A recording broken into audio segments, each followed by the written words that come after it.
법문 들으시는 모든 분들이 재앙은 소멸하고 소원은 성취해서 부처님 전에 복 많이 지으시기를 바라드립니다. 지난 시간에 이어서 오늘도 건강한 사회인이 되는 길, 금강경에 답이 있다.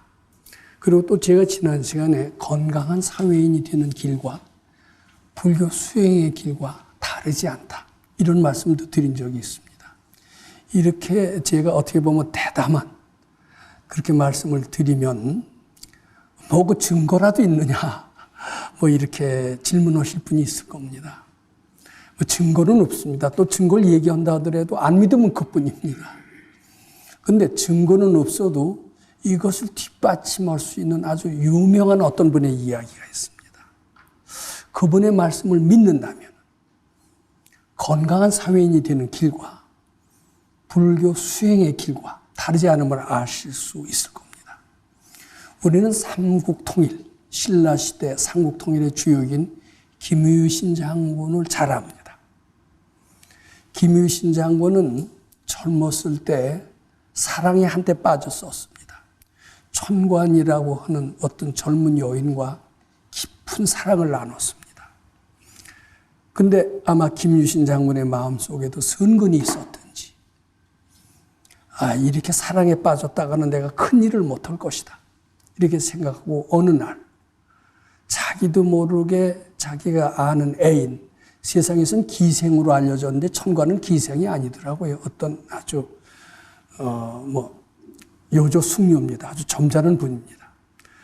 자기도 모르게 말이 자기가 타고 있던 말이 천관의 집으로 향하는 것을 보고 내가 이래서는 안 되겠다 하고 말을 모가지를 치고 자기는 사랑에 빠졌던 천관과 헤어지면서 수도의 길을 택했다고 합니다.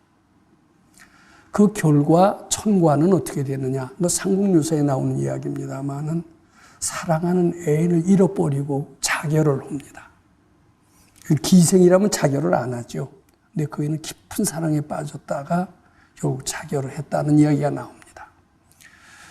김유신 장군은 마음을 톡하게 먹고 산속에 가서 수도를 했습니다. 아마 어떤 선지식을 만난 걸로 알고 있습니다. 혼자서는 안 됩니다. 수도를 하고 거기서 자기의 역량을 키우고 능력을 키우고 힘을 키웠습니다. 그리고 거기서 수도한 그런 힘으로 세상에 나가서 백전백승의 위협을 일으키면서 삼국통일의 위협을 달성했습니다. 세상에서의 성공한 사람입니다. 그러면서 유명한 말을 남겼습니다. 이 말은 지금도 일부 불법을 하는 사람들 입에 회자되는 이야기입니다.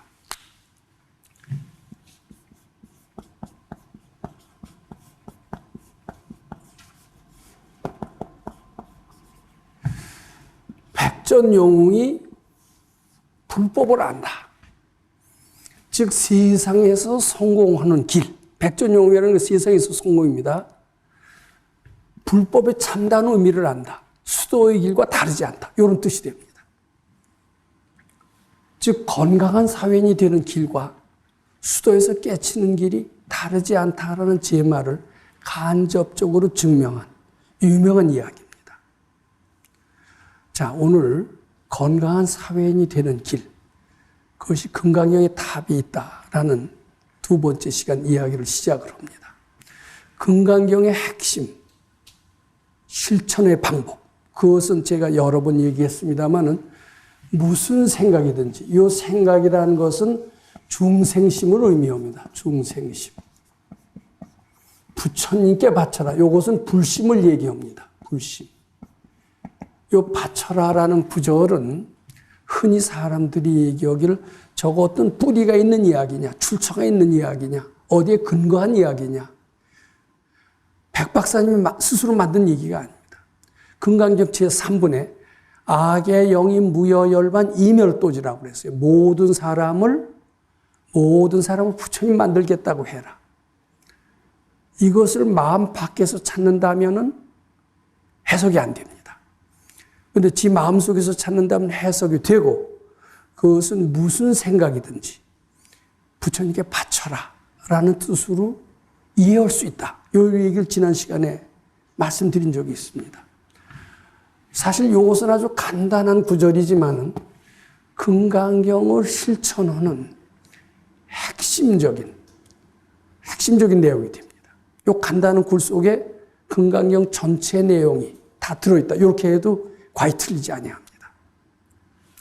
자, 그러면 이 무슨 생각이든지 부처님께 바쳐라 한 거기 의미가 무엇이냐? 또 어떤 방법으로 바치느냐? 바쳐야 되는 조건이 있느냐? 또 그것을 우선 한번 생각해 보면은 부처님께 바치더라도 좀 잘 바칠 수가 있겠죠. 이런 거 없이, 이런 거 설명 없이 부처님께 바쳐라 하면은 뭐를 어떻게 바치라는 거야? 왜냐하면 바친다는 얘기 굉장히 추상적이기 때문에 실감이 잘 안 납니다.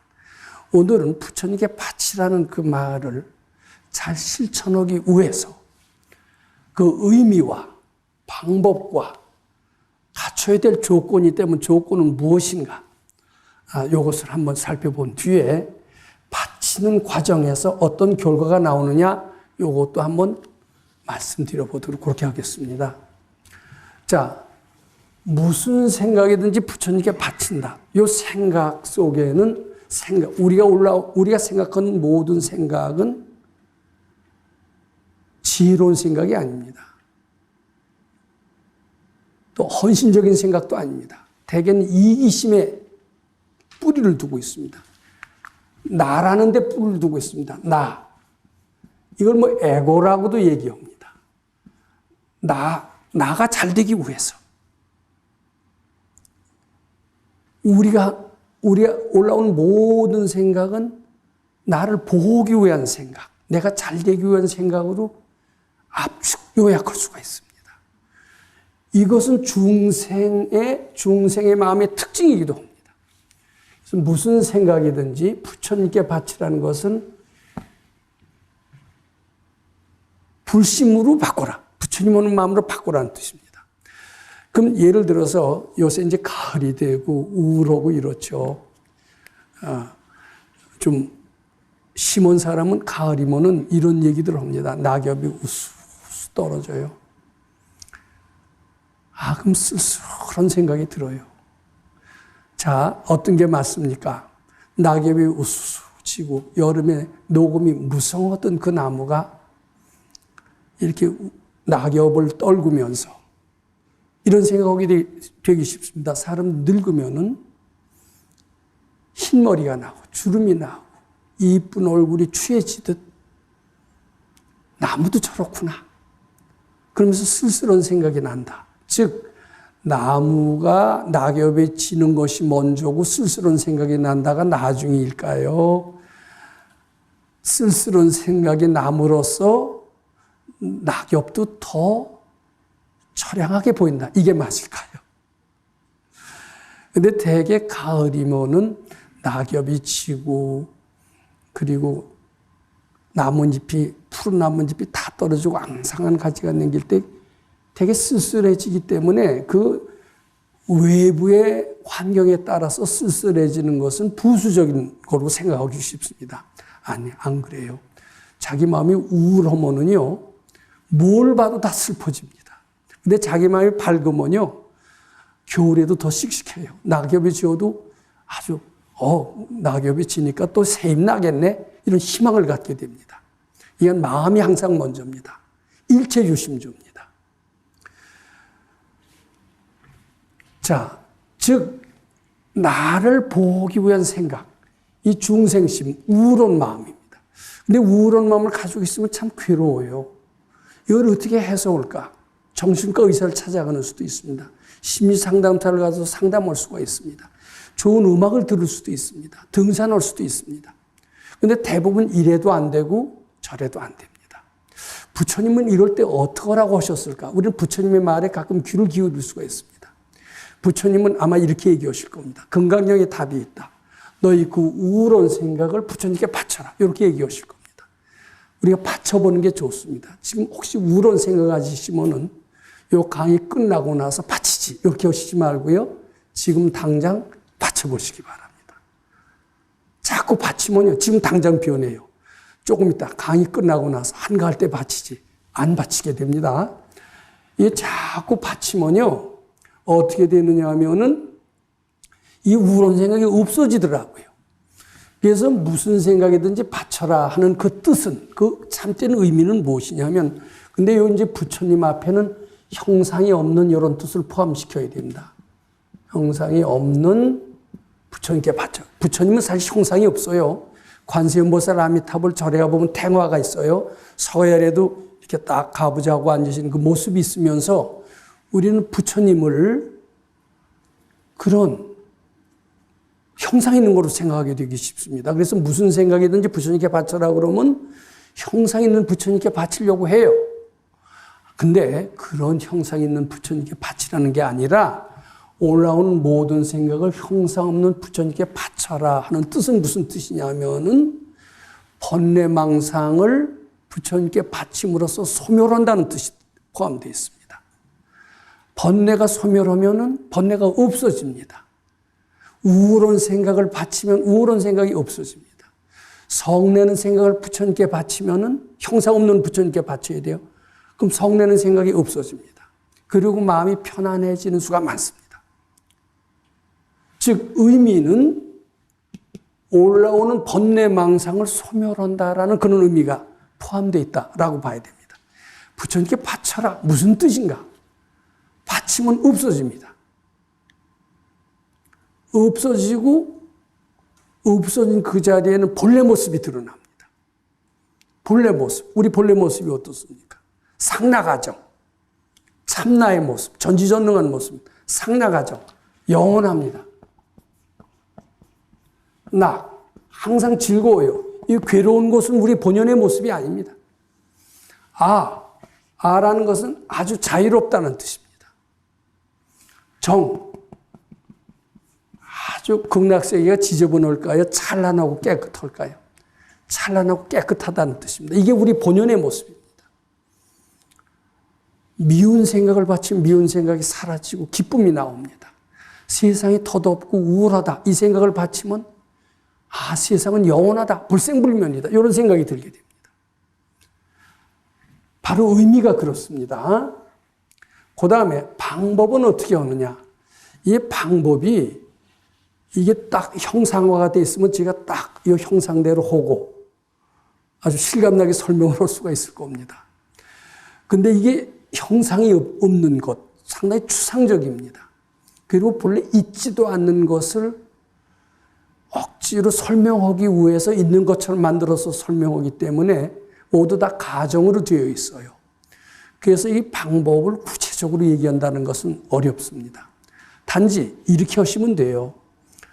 우울한 생각, 치밀어 오르는 분노, 또 빈곤해서 또 남한테 경천을 당해서 괴롭다. 이 생각이 올라올 때 그 생각을 그냥 말로 그렇게 해도 됩니다. 부처님께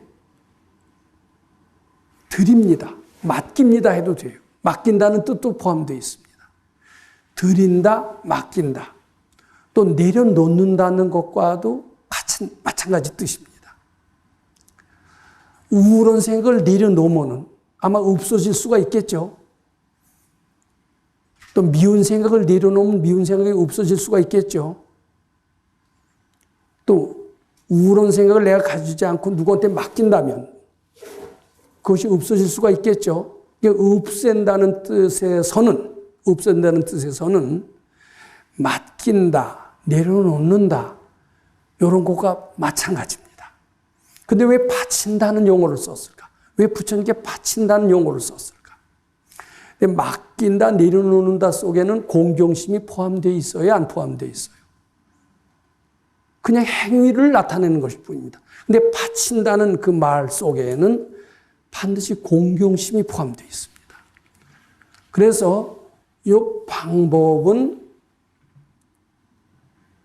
무슨 생각이든지 바쳐라 하는 것은 금강경에 나오는 부처님 말씀이니까 그 말씀이 옳음을 믿고 부처님께 바칩니다. 공경심을 가지고 바쳐야 됩니다. 즉 공경심이 필요합니다. 또 하나는 이것이 허상임을 알고 바쳐야 됩니다. 허상. 난제가 있어요. 이거 큰일 났어요. 우리가 지금 돈은 다 떨어졌습니다. 근데 빚쟁이들은 몰려듭니다. 굉장히 어렵습니다. 돈을 마련할 길은 없습니다. 굉장히 난제입니다. 근데 난제가 정말 있다라고 믿으면은 바쳐줘도 바치는 효과가 거의 없어요. 이 난제가 허상으로 믿어야 됩니다. 착각으로 믿어야 됩니다. 반드시 바치는 데는 이 조건을 갖춰야 돼요. 이거 참으로 믿으면 안 받쳐지더라고요.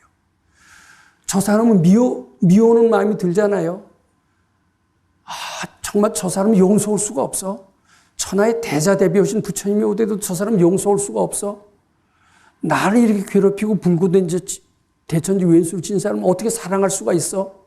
저 사람 용서할 수가 없어. 이런 마음을 가진다면, 가지고 바치는 척하면은 바칠 수가 없고 미움이 사라질 수가 없습니다. 그러니까 반드시 그것이 허상임을 알고 바쳐야 된다. 이건 조건, 방법입니다. 허상이고 이것은 같은 말로 하면 본래 없는 것이다. 본래 없음. 착각으로 알고 바쳐야 됩니다. 난제가 진짜 있다라고 하고 아무리 바치려고 해도 안 바쳐집니다. 근데 이게 착각이고 본래 없음을 알 때 바칠 수 있다. 이렇게 이해하셔야 됩니다. 실제로 그렇게 하면은 상당히 바치기가 쉽습니다. 그리고 없어집니다. 그리고 이렇게 또 생각해야 됩니다. 그 난제는 내가 불러온 것이다. 내가 불러와서 해결할 수가 있는 것. 내가 불러왔으니까 내가 없앨 수도 있습니다. 난제는 내가 불러온 것. 또 한 가지 조건이 있다면 마음속에서 찾으라. 지금 어려운 일이 생겼습니다. 어려운 일에 해답을 우리는 구하고자 합니다. 그런데 어려운 일은 굉장히 많습니다. 장사하는 사람, 장사하는 데 어려움이 있습니다. 농사 짓는 사람, 농사 짓는 데 어려움이 있습니다. 학자들은 학자의 어려움이 있습니다. 군인은 군인으로서 어려운 일이 있습니다. 수도 오는 스님들은 또 스님대로 어려운 일이 있습니다. 이 어려운 일의 해답을 우리는 바친다고 하면서, 바치면 해답이 나온다고 하면서 그 해답을 마음 밖에서 찾는 수가 있어요. 마음 밖에서 찾아서는 안 됩니다. 나는 전지전능하기 때문에 내 마음속에서 찾는다는 말 속에는 나 자신은 모든 것을 부족했다. 전지전능하다. 요거 포함되어 있습니다. 이런 조건을 갖고 바쳐야 된다. 이런 말씀을 드리고자 합니다. 그냥 바쳐라 하면 약간 막연하고 추상적입니다. 이런 조건을 갖추는 것은 반드시 필요하다. 이렇게 말씀드리고자 합니다. 자, 그 다음에 조건이 있어요. 이게 바치는데도 조건이 있습니다. 조건을 잘 갖추면은 잘 바쳐서 세상에 일을 해도 성공을 하고, 그리고 출세간에 나가도 깨달음 얻으려고 해도 쉽게 깨달음 얻는다. 이렇게 말씀드리고 싶습니다. 그 조건이 무엇인가? 갖춰야 될 조건이 반드시 있습니다. 두 가지입니다. 우선은 선지식. 선지식이 있어야 됩니다. 스승이 있어야 됩니다. 스승 없이 혼자서 바치는 거, 바쳐지기도 하죠. 근데 스승이 지도를 반드시 받는 것이 좋습니다. 달마대사가 유명한 얘기를 했잖아요. 선지식 만나기 전에 공부는 헛공부예요. 혼자서 아무리 해도 안 됩니다. 저는 요새 텔레비전에서 보면 명상이 대세를 이루고 있습니다. 명상을 지도하는 사람들은 굉장히 많습니다. 이렇게 명상을 해라. 선생은 너무나도 많습니다. 저는 명상을 잘할 때 혼자서는 거의 성공하기 어렵다고 봅니다. 수많은 선지식, 스승 중에서도 밝은 선지식, 밝은 스승 반드시 필요합니다. 밝은 스승을 만나되 또 하나는 뭐냐 하면은 밝은 스승 만나고 스승에 대한 공경심이 필요합니다. 절대 공경심이 반드시 필요하다. 이렇게 말씀드리고자 합니다. 왜 공경심이 필요하냐? 자, 우리는 세상에 수많은 수련이 있는 걸로 알고 있습니다. 명상도 수련입니다. 참선도 수련입니다. 그것만 수련이 아닙니다. 유도, 검도, 합기도 이것들도 다 수련입니다. 요가도 수련입니다. 근데 그 수련은 몸을 단련하는 수련, 마음을 단련하는 수련 여러 가지가 있지만은 우리 참으로 건강경에서 요구하는 것은 아상을 없애는 수련이 핵심입니다. 아상. 그럼 아상을 어떻게 없애느냐? 아상이 싫어하는 일을 해야 됩니다. 아상이 좋아하는 일이 뭐냐? 탐내고 성내고 어리석은 것은 아상의 본 모습입니다. 즉 나라는 것이 있는 한은 탐내게 돼 있고 성내게 돼 있고 잘난 척하게 돼 있습니다. 이것을 아상이라고 합니다. 아상이 싫어하는 일, 그것을 할 때 아상이 사라집니다. 아상이 사라질 때 지혜가 나옵니다. 능력이 나옵니다. 그리고 밝아집니다. 그럼 아상이 싫어하는 게 뭐냐? 공경심입니다. 스승에 대한 절대 공경심입니다. 스승에 대한 절대 공경심이 동반되지 않으면요, 절대로 아상 안 없어져요. 자, 방향을 약간 바꿔봅니다. 명상을 하되 공경심이 없이 스승 없이 하면은요, 아상은 죽지 않습니다. 뭐 훈련을 하는 게 힘은 커지겠죠. 힘은 커지지만은 아상이 없어지질 않습니다. 근데 아상 때문에 우리가 깜깜해졌거든요. 우리는 본래 부처처럼 전지전능했는데 언제가 헷가닥했어요.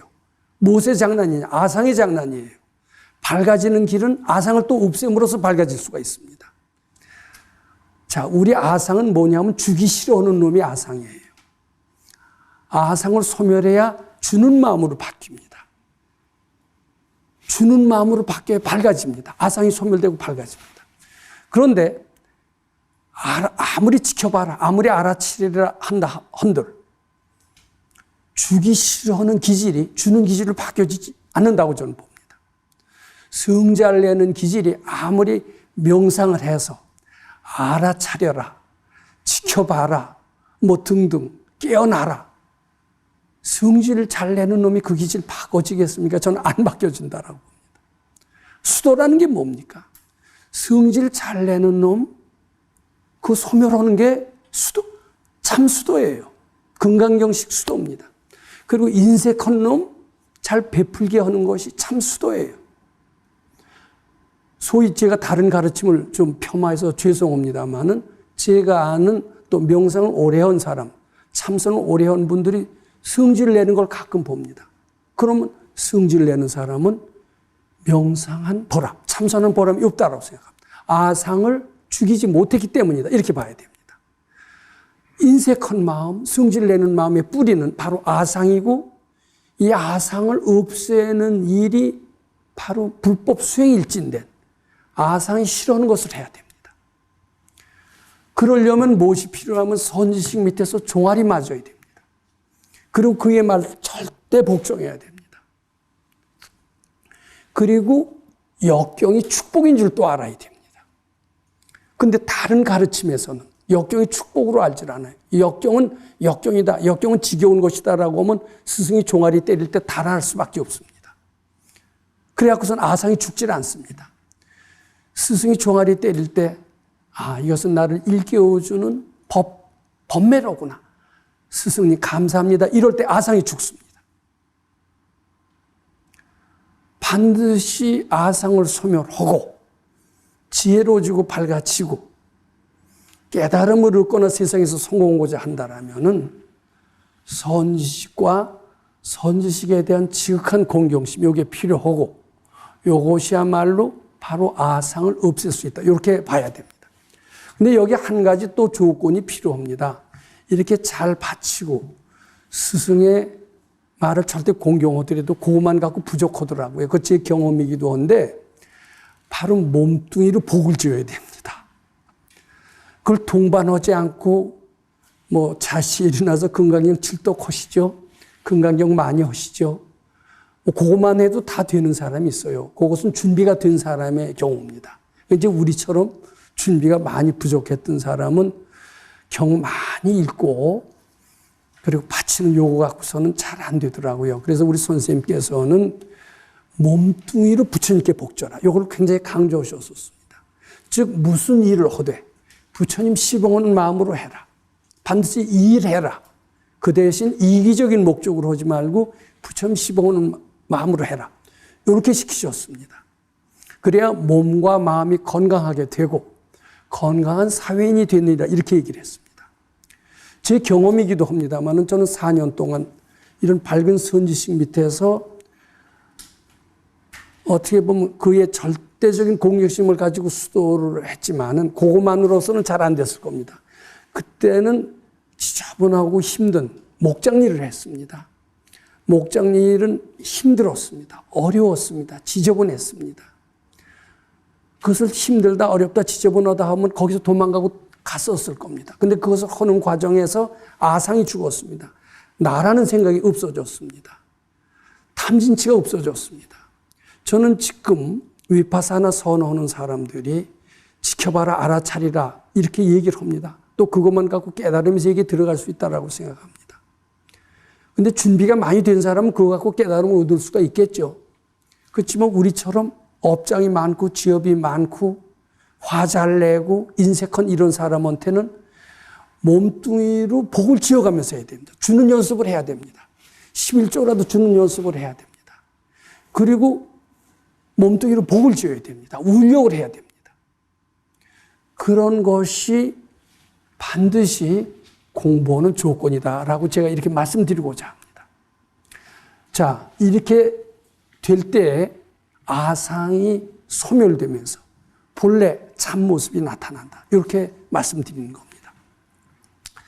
자, 그러면 과정 및 결과 이것을 한번 좀 살펴보도록 하겠습니다. 우리 절에서 불법을 배울 때 이런 그 표현을 많이 듣습니다. 개정해라는 말을 듣습니다. 개정해.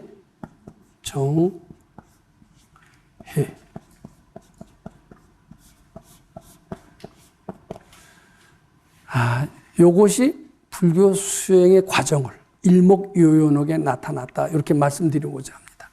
기회라는 것은 무엇이냐면 소위 수도 행위를 말합니다. 제가 지금 말씀드린 무슨 생각이든지 부처님께 바쳐라 하는 것도 일종의 기회가 됩니다. 특히 무슨 생각이든지 부처님께 바침으로 말미암아 각종 번뇌망상이 사라집니다. 우리 마음속에 우울한 게 사라집니다. 갈등이 사라집니다. 외로움이 사라집니다. 그것이 사라지면은 어떻게 돼요? 그런 행위를 기회라고 합니다. 사라지면 마음이 안정이 되고 편안합니다.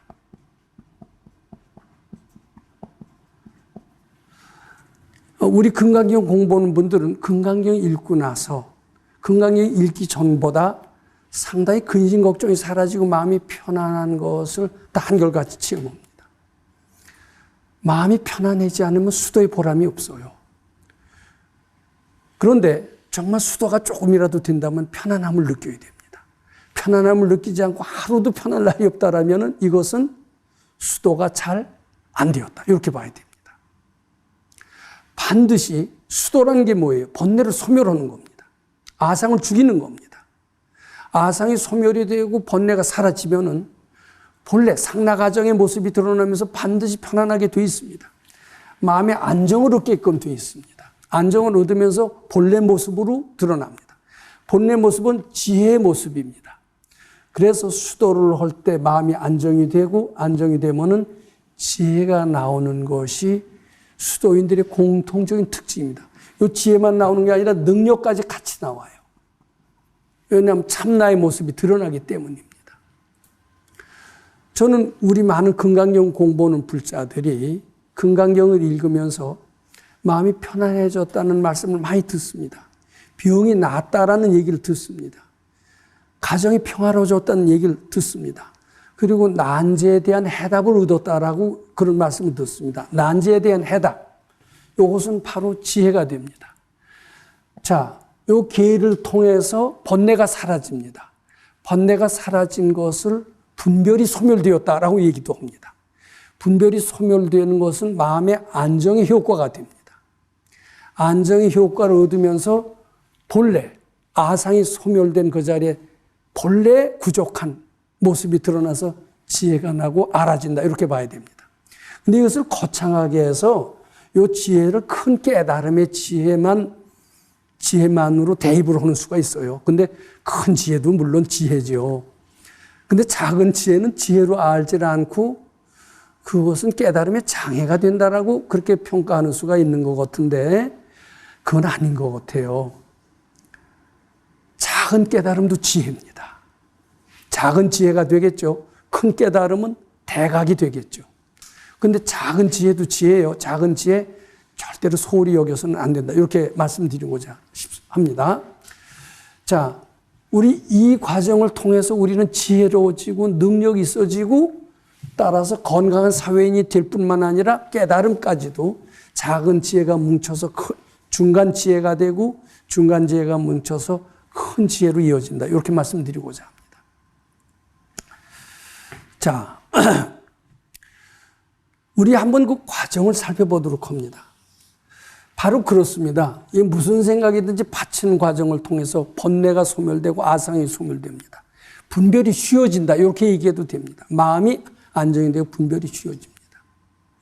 근데 분별이 쉬워지는 것은 이렇게 수도에서 쉬워지는 것도 있어요. 수도는 인위적인 방법으로 마음을 쉬게 하는 겁니다. 근데 보통 사람들 수도를 전문적으로 하지 않아도 분별을 때때 쉽니다. 전생에 잘 닦던 사람은 분별을 쉴 때가 많습니다. 어느 때 쉬느냐 하면은 피로가 풀리고 숙면을 취할 때 분별이 쉽니다. 분별이 쉬고 그때 지혜가 나는 수가 있어요.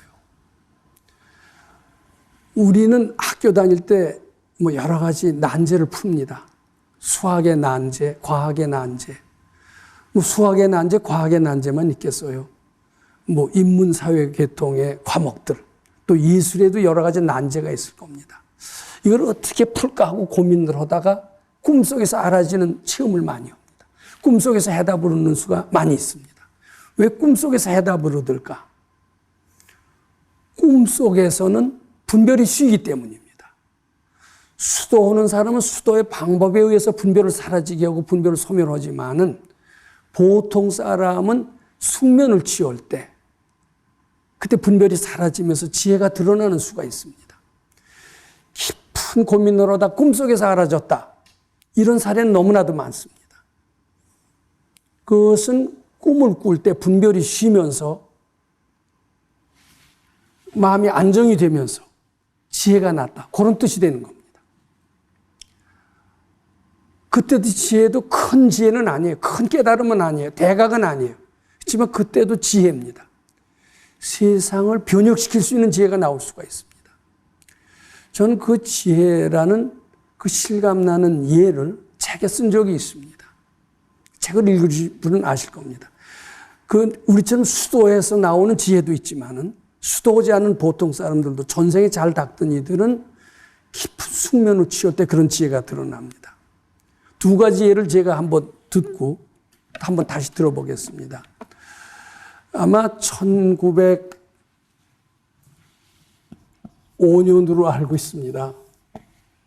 일본은 한참 우길 승천하는 승승장구로 나갔습니다. 대국이라고 하는 청나라를 이겼습니다. 그래서 한국은 비로소 청나라의 조공받던 나라에서 독립하게 됐습니다. 우리는 흔히 영천에 있는 독립문을 압니다. 많은 사람들은 이 독립문은 일본으로부터 독립한 기념으로 지은 독립문으로 알고 있어요. 그렇게 알죠? 아니에요. 일본으로부터 독립한 독립문이 아니라 중국으로부터 독립한 독립문입니다. 우리는 그 독립문 세워지기 전 1800 몇 년인지 기억을 못하는데 중국한테 조공을 바쳤습니다. 지금 독립문 그 자리에 앞에 모화관이라는 모화관, 중국을 사모하는 그러한 아주 큰 집이 있었습니다. 중국에 사시려면 임금이 거기까지 나가야 됩니다. 참 이게 독립국가로서 있을 수 없습니다. 우리나라는 중국의 속국이나 마찬가지였습니다. 그런데 그런 기세 등등한 청나라가 일본하고 전쟁을 했습니다. 전쟁을 하고 그 청나라가 일본한테 졌어요. 지면서 요동반도 일부를 일본한테 띄워주고 한국의 독립을 인정하게 됐습니다. 그래서 지금 독립문 앞에는 모화관 자리를 헐어버리고 독립문을 세웠어요. 그 독립문은 일본에 대한 독립이 아니에요. 중국에 대한 독립입니다. 그래서 그때는 우리나라를 뭘로 바꿨느냐 하면 대한제국으로 바꿨습니다. 조선에서 대한제국으로 바꾸고 그때 황제가 됐습니다. 고종 황제가 된 거예요. 자, 그때 이제 이거 어떻게 보면 청나라에서 벗어난 것은 일본의 덕일 수도 있습니다. 근데 이제 일본하고 또 러시아가 와서 한참 싸움을 합니다. 그 역사전 얘기가 좀 긴데 그 얘기는 생략하겠습니다. 근데 다들 러시아가 이길 거로 생각하고 일본은 아닐 거로 생각했습니다. 일본 해군은 큰일 났습니다. 일본 해군은 상당히 2차 대전 때 세계 최강이었었는데 그때도 아마 강했던 것 같습니다. 어떻게 하면 이길까 하다가 고민이에요. 도저히 러시아 함대를 이길 수가 없어요. 러시아 발틱 함대를 도저히 이길 수가 없어요. 천하의 무적인 발틱 함대를 어떻게 이길까? 꿈에서 한참 비몽사몽하니 어떻게 이길까? 그건 난제 아닙니까? 이기지 못하면 일본은 패망하는 거예요. 그러면 아마 한국은 러시아의 속국이 됐을 겁니다. 근데 꿈에 딱 보니까 러시아 함대가 지금 대마도 쪽에 어디로 메시령에 오는 게 보여요. 눈에 뻔히 보여요. 아, 요 자리에 매복하고 있었으면은 다 러시아 함대를 때려부실 수 있겠구나. 이런 아주 지혜가 나온 겁니다. 비몽사몽 안에 잠들 때 분별이 쉬기 때문에 마음을 안정을 얻었기 때문에 생긴 겁니다. 그래서 그 작전대로 해서 러시아의 발틱 함대를 다 쳐부수고 일로 전쟁에서 일본의 승리를 가져왔습니다. 그 승리의 주역이 무엇이에요? 지혜예요.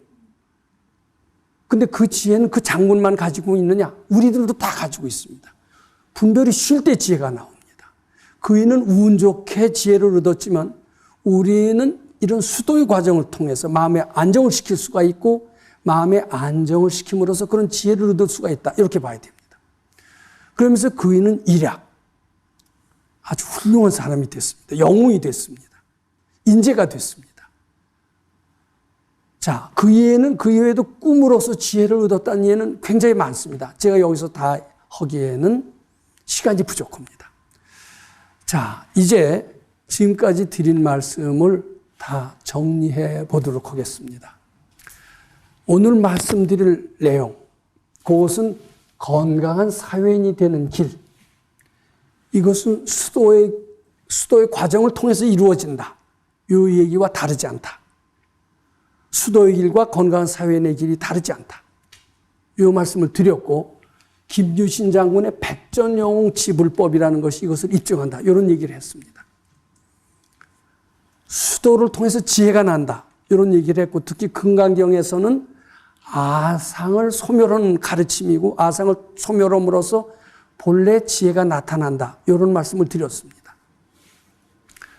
그리고 금강경의 실천 요강이라고 할 수 있는 무슨 생각이든지 부처님께 바쳐라 하는 것의 그 의미는 번뇌를 소멸하는 데 있습니다. 그리고 마음을 안정시키는 데 있다. 이렇게 말씀드렸습니다. 그 방법이 있다고 말씀을 드렸습니다. 본래 공경심을 가지고 바쳐야 되며 그것이 허상이고 본래 없음을 알고 바쳐야 되며 난제는 외부에서 준 게 아니라 내가 불러왔다라고 바쳐야 바칠 수 있다라고 그렇게 말씀을 드렸으며 그리고 모든 해답을 내 마음 속에서 찾는 마음으로 바쳐야 된다. 이런 말씀을 드렸습니다. 조건은 반드시 선지식이 있어야 되고 공경심이 있어야 됩니다. 그래 아상이라는 놈이 죽기 때문이다. 이런 말씀을 드렸습니다. 다른 수도에서는 어떤 데서도 공경심을 강조하지 않습니다. 그런데 공경심 강조해야 됩니다. 그래야만이 아상이 죽기 때문이다. 이런 말씀을 드렸습니다. 자, 그리고 그 과정, 어떻게 해서 지혜가 나느냐, 어떻게 해서 능력이 나느냐, 어떻게 해야 건강한 사회인이 되느냐, 이 과정을 말씀드렸습니다. 그 과정은 아상을 죽이는 행위를 해라. 그것이 계라고 그랬습니다. 그 결과 마음이 안정이 된다라고 말씀드렸습니다. 지혜가 나기 때문에 밝아지기도 하고 세상에서 성공도 한다. 이렇게 말씀드렸습니다. 그리고 이 지혜는 바로 현실로 알아질 수가 있습니다. 근데 현실로 알아진다는 것은 상당히 투철하게 수도해야만이 됩니다. 근데 현실로 알아지기 전에 꿈에 알아지는 것을 먼저 체험해야 됩니다. 우리는 중고등학교 때부터 꿈에 알아지는 체험을 여러 번 했습니다. 특히 절체절명의 위기에 자꾸 걱정이 되더라도 그 위기가 본래 없는 것을 알고 자꾸 부처님께 바쳐보세요. 그럼 1차적으로 마음이 안정이 됩니다. 자꾸 불안한 것은 해답이 안 나온다는 그런 뜻도 됩니다. 마음이 차츰차츰 안정이 된다는 것은 일이 잘 되어가고 있구나. 이런 징조로 봐도 됩니다. 마음이 차츰차츰 안정된 결과, 반드시 결과가 두 가지로 나타납니다. 지혜로 나타날 수가 있고 지혜가 아니더라도 저절로 돼요. 이 일을 일으키는 힘이 있습니다. 우리 속에는 이 일을 저절로 일으키는 힘이 있습니다. 자, 제가 실례를 들었습니다. 꿈에라도 알아집니다.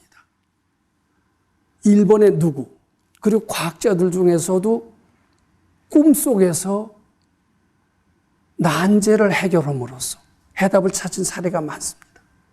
그리고 난제 해결하기 전에는 반드시 분별이 쉬어서 번뇌가 소멸이 돼서 안정을 얻는다는 것이 전제되어 갖고 있습니다. 안정은 마음대로 얻을 수 있지 아니합니다. 부처님께 바치는 방법, 아상을 부처님 오는 마음으로 바꾸는 방법을 공경심을 통해서 할 때 우리 마음 속에는 아상이 소멸되면서 안정을 얻고 그 결과 지혜가 나오고 우리는 건강한 사회인이 된다. 이렇게 요약하고 정리할 수가 있습니다. 감사드립니다.